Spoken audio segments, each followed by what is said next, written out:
नमस्कार। आज हम एक बहुत ही दिलचस्प सफर पर निकल रहे हैं, ब्रह्मांड की गहराइयों में। हाँ, और ये सफर मुमकिन हुआ है जेम्स वेब स्पेस टेलीस्कोप यानी JWST की वजह से। बिल्कुल। आज हम उसी की एक, आप कह सकते हैं, चौंकाने वाली खोज के बारे में बात करेंगे। हमारे पास कुछ स्रोत हैं, कुछ लेख और शोध पत्र जो एक ऐसी संरचना के बारे में बताते हैं जो तब बनी थी जब ब्रह्मांड बस पैदा ही हुआ था।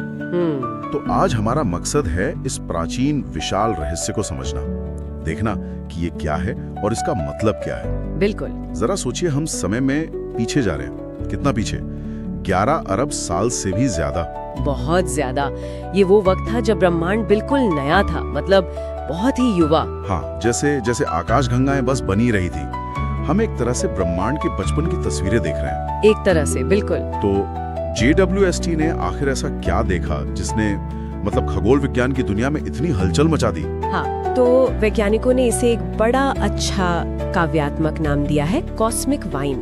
कॉस्मिक वाइन, ब्रह्मांडीय बेल। हाँ, और ये कोई एक अकेली चीज नहीं है। ये करीब 20 आकाशगंगाओं की एक बहुत लंबी पतली सी लड़ी है। जैसे मोतियों की माला। कुछ वैसा ही समझिए, जैसे किसी ने अंतरिक्ष में बिखेर दी हो। और सबसे हैरान करने वाली बात है इसका समय। वही 11 अरब साल से ज्यादा पहले। हाँ, हम उन्हें वैसा देख रहे हैं जैसी वे तब थी। ये बिग बैंग के सिर्फ आप मानिए 60-70 करोड़ साल बाद का नजारा है। कमाल है, मतलब ब्रह्मांड के इतिहास का एकदम शुरुआती बनना। हाँ। चलिए इस पर थोड़ी और गहराई से बात करते हैं। हाँ बिल्कुल। और देखिए, यह सबसे दिलचस्प बात सिर्फ ये नहीं है कि ये कितनी पुरानी या कितनी दूर है, वो तो है ही कमाल। लेकिन जो चीज इसे वाकई खास बनाती है वो है इनका अरेंजमेंट, इनका पैटर्न। अच्छा, कैसे? मतलब ये 20 आकाशगंगा यूं ही बिखरी हुई नहीं है स्पेस में। ठीक है। बल्कि वो एक बहुत ही लंबी, करीब 3 मिलियन प्रकाश वर्ष लंबी, सोचिए 3 मिलियन प्रकाश वर्ष। हाँ, उस दूरी तक फैली एक पतली सी संरचना में एक दूसरे से जुड़ी हुई है, जैसे कोई धागा हो। एक धागा? हाँ, एक फिलामेंट। अब ये जरूरी क्यों है?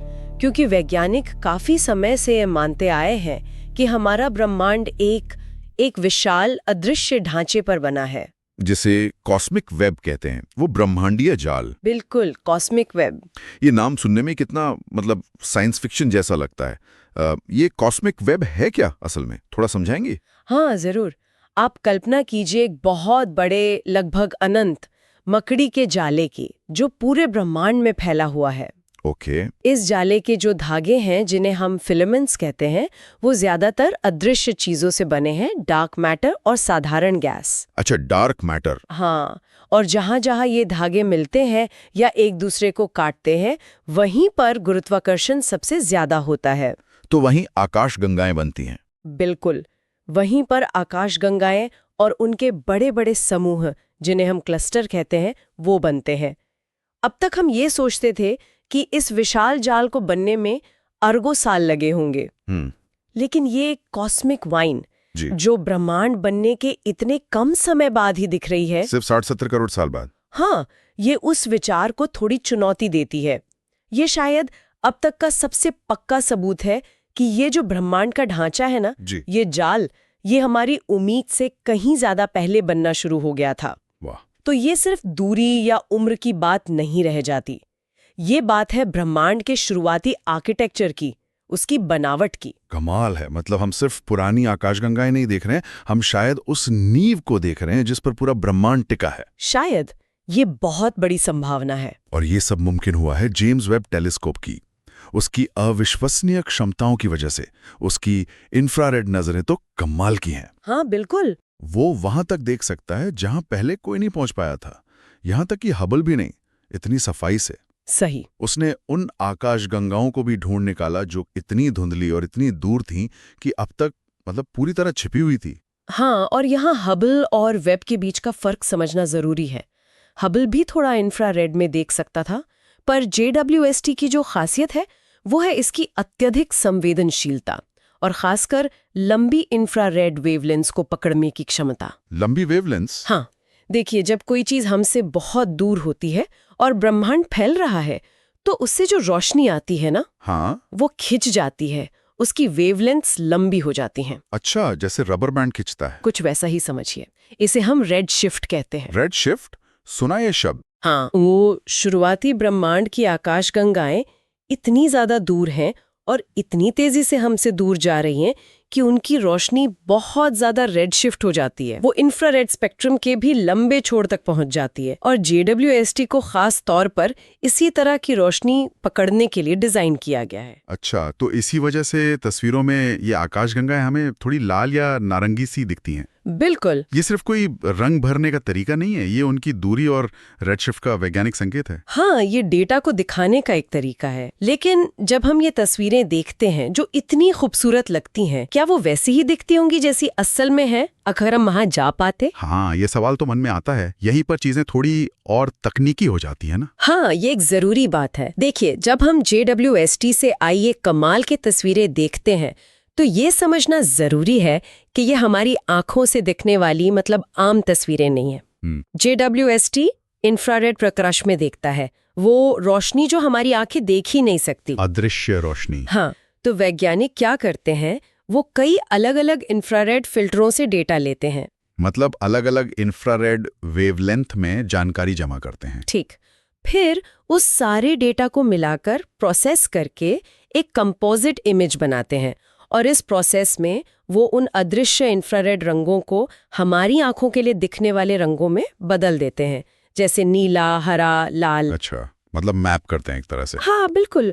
और अक्सर कॉन्ट्रास्ट और रंगों को थोड़ा बढ़ाया भी जाता है ताकि जो बारीकियां हैं, जो धुंधली संरचनाएं हैं, वो साफ दिख सकें। तो इसका मतलब ये हुआ कि रंग तो हमारी सुविधा के लिए जुड़े गए हैं ताकि हम कुछ देख सकें। हाँ, लेकिन जो चीजें दिख रही हैं, वो आकाशगंगाएं, वो धागे जैसी लड़ी, वो तो असली है ना। बिल्कुल, वो 100% असली हैं।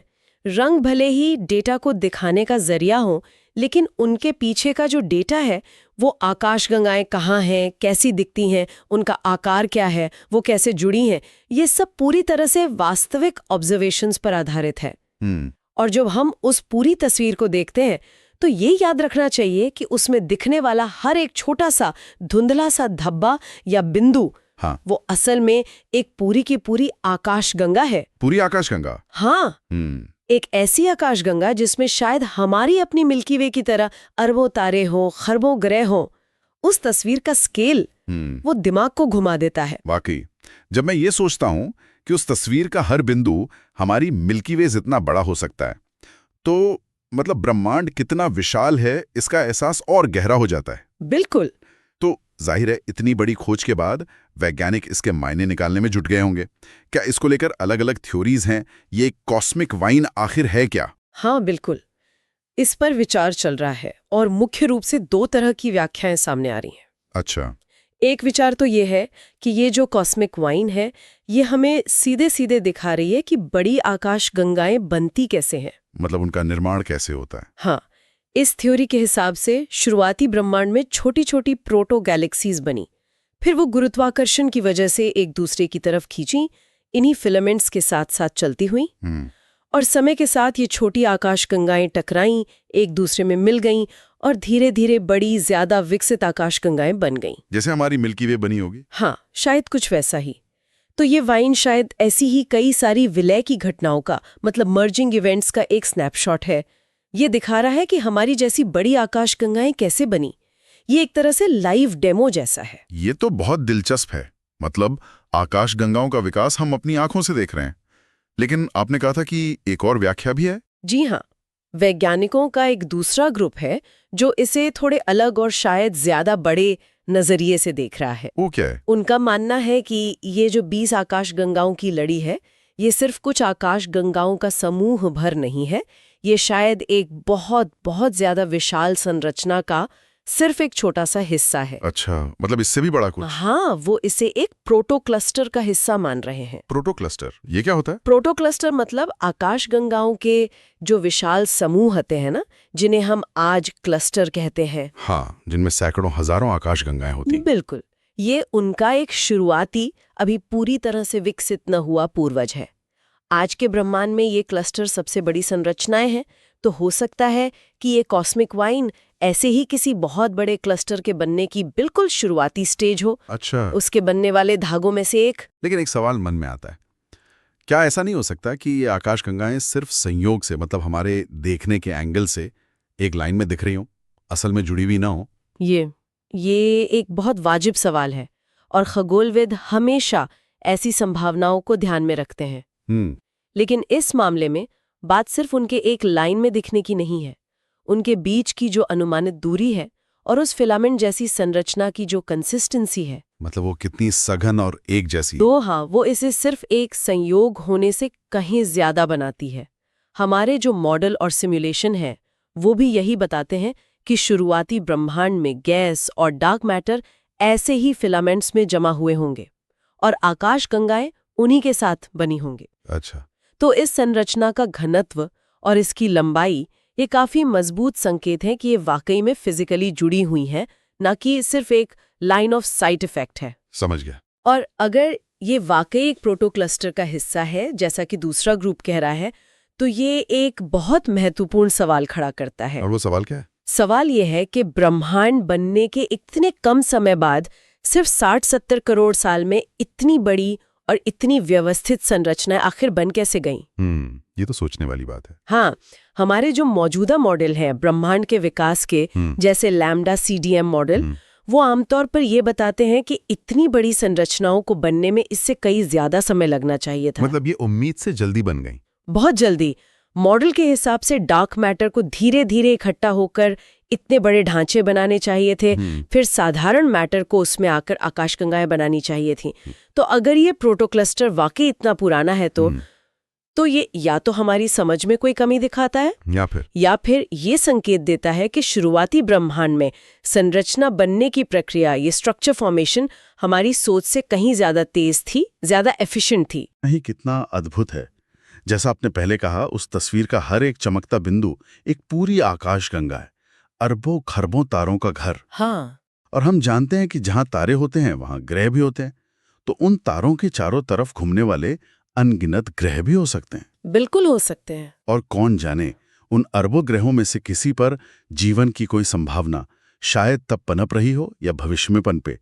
ये कल्पना ही मतलब रोंगटे खड़े कर देती है। हाँ, ये सवाल हमेशा मन में रहता है। तो इस सब का निचोड़ क्या निकलता है? अगर हम सोचें तो मेरे लिए तो ये खोज ब्रह्मांड की अकल्पनीय विशालता की याद दिलाती है और उसमें छिपी अनंत संभावनाओं की भी। सही। ये हमें छोटा भी महसूस कराती है, लेकिन साथ ही उस विशाल ब्रह्मांडी ताने बाने से जुड़ा हुआ भी महसूस कराती है, जिसका हमें एक बहुत छोटा सा हिस्सा है। ये सिर्फ आंकड़े नहीं है, ये हमारी जड़ों की कहानी है। तो अगर हम आज की बात को समेटें तो ये कॉस्मिक वाइन हमें क्या याद दिलाती है? यही कि ब्रह्मांड सिर्फ बहुत बड़ा ही नहीं है, बल्कि गहराई से जुड़ा हुआ भी है। हाँ, और वो भी अपनी शुरुआत से ही।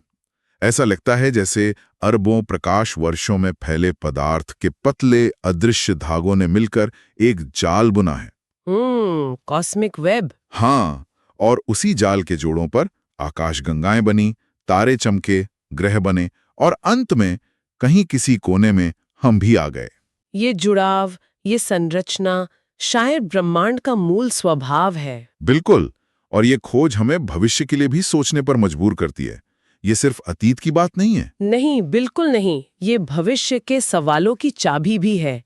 जैसा मैंने कहा, अगर शुरुआती ब्रह्मांड में इतनी जल्दी इतनी बड़ी और जुड़ी हुई संरचनाएं बन रही थीं, हमारी उम्मीद से ज्यादा जल्दी। हाँ, तो ये ब्रह्मांड के विकास की गति के बारे में हमारी समझ पर क्या असर डालता है?